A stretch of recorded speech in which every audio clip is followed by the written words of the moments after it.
മഹാരാഷ്ട്രയിലെ ബുൾദാന ജില്ലയിൽ പെട്ടെന്നുണ്ടാകുന്ന മുടികൊഴിച്ചിലിന് കാരണം കണ്ടെത്തി. ഗോതമ്പിലടങ്ങിയ സെലിനിയമാണ് മുടികൊഴിച്ചിലിന് കാരണമെന്ന് വിദഗ്ധ റിപ്പോർട്ട്. പഞ്ചാബിൽ നിന്നും ഹരിയാനയിൽ നിന്നുമുള്ള ഗോതമ്പിലാണ് ഉയർന്ന അളവിൽ സെലിനിയം അടങ്ങിയതായി കണ്ടെത്തിയത്. മണ്ണിൽ കാണപ്പെടുന്ന ഒരു ധാതുവാണ് സെലിനിയം. ഇത് വെള്ളത്തിലും ചില ഭക്ഷണ സാധനങ്ങളിലും കാണപ്പെടും.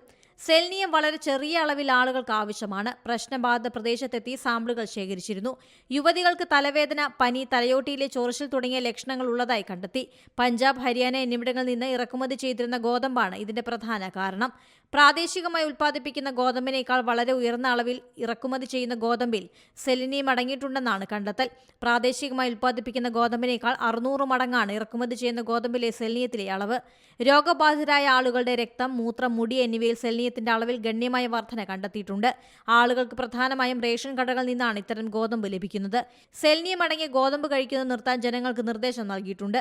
2024 ഡിസംബർ മുതൽ ഈ വർഷം ഇതുവരെ 18 ഗ്രാമങ്ങളിലായി 279 പേരിലാണ് പെട്ടെന്നുള്ള മുടികൊഴിച്ചിൽ അനുഭവപ്പെട്ടത്.